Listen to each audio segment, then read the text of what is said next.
Tu insomnio no es un problema, es una operación. Y si no entiendes eso hoy, el enemigo seguirá usando tus noches para destruir tus días. Presta mucha atención a lo que voy a decirte ahora. No estamos hablando de falta de melatonina ni de estrés acumulado. Estamos hablando de una operación táctica del enemigo diseñada para agotarte sistemáticamente. Si logra robarte el sueño esta noche, llega mañana con ventaja. Llegas al trabajo con la mente pesada, con el temperamento corto, con la fe apagada. Tomas decisiones sin claridad. Te irritas con tu familia. Te vuelves reactivo en lugar de estratégico. Eso es exactamente lo que busca. Pero hoy analizas ese patrón y lo detienes. Porque lo que creías que era debilidad va a convertirse en tu punto de ataque. Aquí tienes 4 señales que debes entender y aplicar hoy. Número 1. Reconoce el campo de batalla donde realmente estás peleando. Efesios 6, versículo 12. Porque no tenemos lucha contra sangre y carne, sino contra principados, contra potestades, contra los gobernadores de las tinieblas de este siglo, contra huestes espirituales de maldad en las regiones celestes. Analiza esto conmigo. La mayoría de los creyentes trata el insomnio como un problema médico o como una consecuencia del estrés. Y puede que haya una parte de eso, pero el estrategista bíblico no empieza por ahí, empieza por identificar el campo real. Pablo no habla de enemigos que se ven, se tocan o se denuncian. Habla de estructuras de poder que operan en dimensiones que la mente natural no puede detectar. El insomnio que no tiene explicación médica clara, que aparece justo cuando más necesitas descansar, que se activa en ciclos de 3 de la mañana o 4 de la mañana.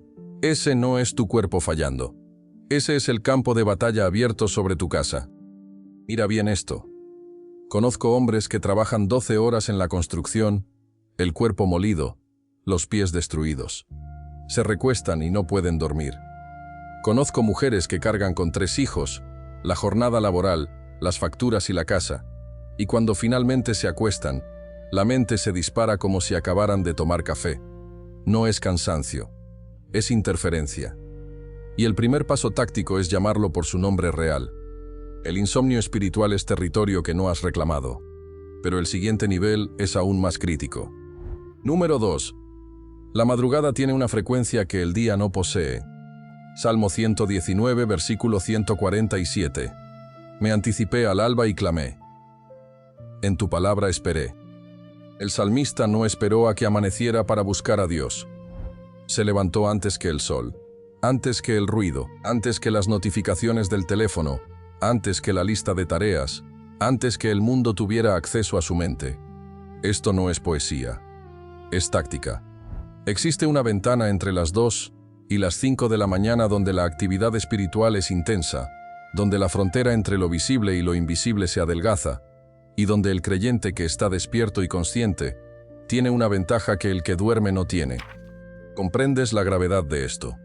Si tú estás despierto en esa ventana sintiendo angustia, sintiendo el pecho apretado, sintiendo pensamientos que no puedes detener, es porque hay algo activo en ese horario. La pregunta es, ¿vas a ser víctima de esa actividad o vas a ser el operador? Piensa en el hombre que lleva meses sin dormir bien porque el negocio está mal. Se despierta a las 3 de la madrugada pensando en la deuda con el banco, en la renta que vence, en los empleados que tiene que pagar. La mente entra en un loop de cálculos sin solución. Se revuelca en la cama durante 2 horas y amanece peor de lo que se acostó. Eso es ser víctima de la madrugada.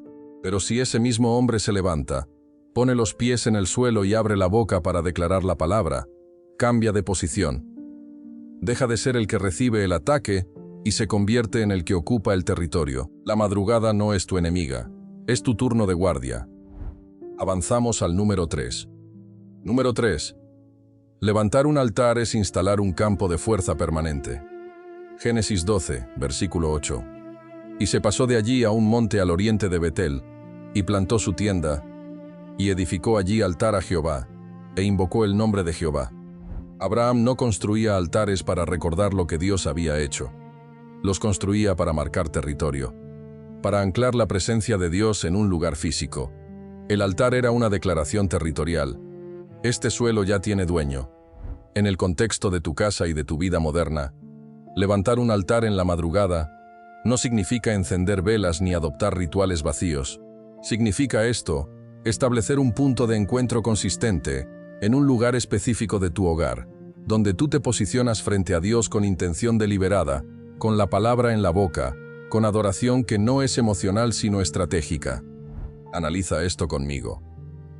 Cuando alguien lleva semanas lidiando con el insomnio y empieza a levantarse en lugar de pelear contra la cama, cuando toma la Biblia, cuando ora con especificidad y no con lamentos vagos, cuando declara protección sobre la mente, sobre la casa, sobre la familia, la atmósfera de ese hogar cambia.